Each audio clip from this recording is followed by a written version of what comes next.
Alright, quick video for you guys. I figured this might be kind of interesting.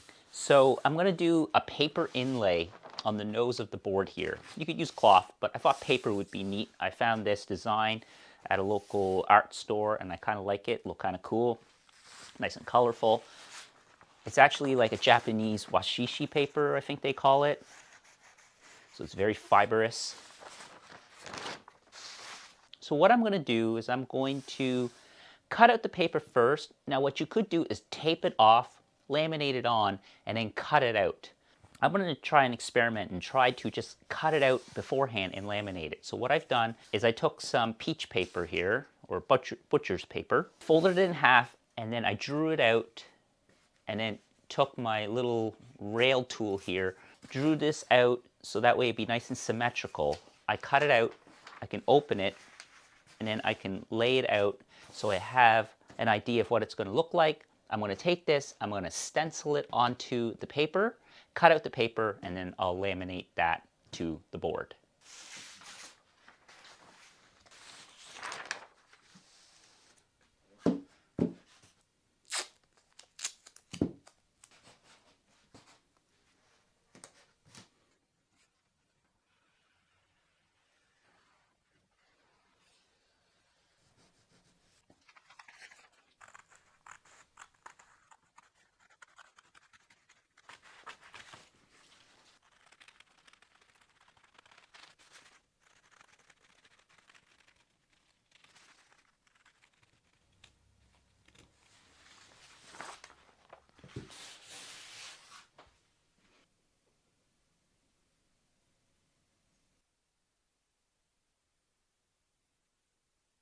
All right, I've put the paper inlay in place. The problem with paper is depending on the type of paper you use, it can be semi-porous or not porous at all. I don't know if semi-porous is the right way to say it. It's porous or not porous. If you put resin on the top, it has a really hard time soaking through. This paper, probably not as bad because it's a very coarse paper. You can see the fibers in this paper.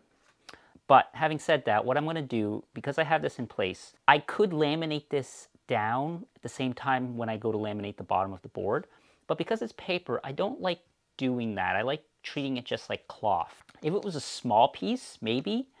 So what I'm going to do is I'm going to mix up a little resin and just tack it all down, hold it in place. First thing I'm going to do is I'm going to lift up an edge, put some resin down, squeegee it around, make sure it doesn't shift, and then apply more resin on the bottom by lifting up the other corners or other parts of the paper.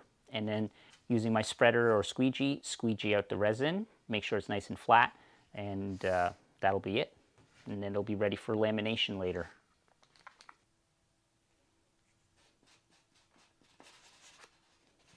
Let's just experiment and see if this stuff actually soaks through.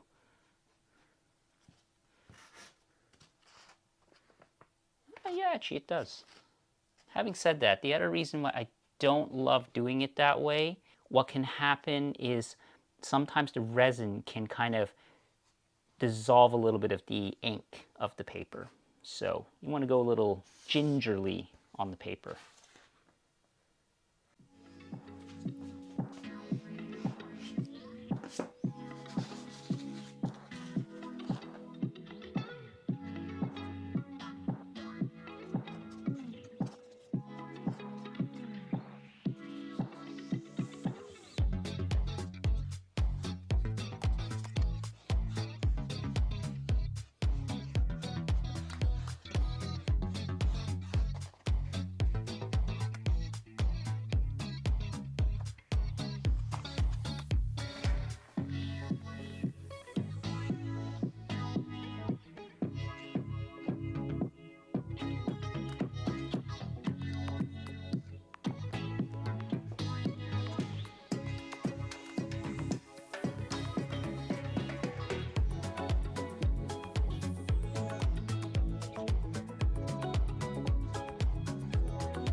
remove the excess and let it set up. That's how you laminate a paper inlay. Very similar to cloth. But a cloth, you would probably, what you would do for cloth though is you would tape it and then you would laminate the cloth and then cut out.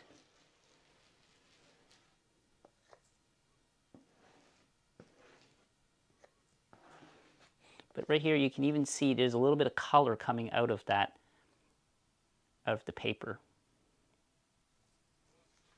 All right, that'll do it.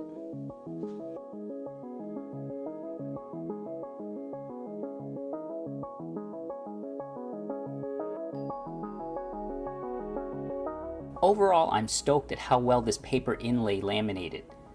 That's another option to add to your surfboard building skills. Hope you enjoyed this video, and if you want to watch other surfboard building videos, check out my channel. See you in the next video.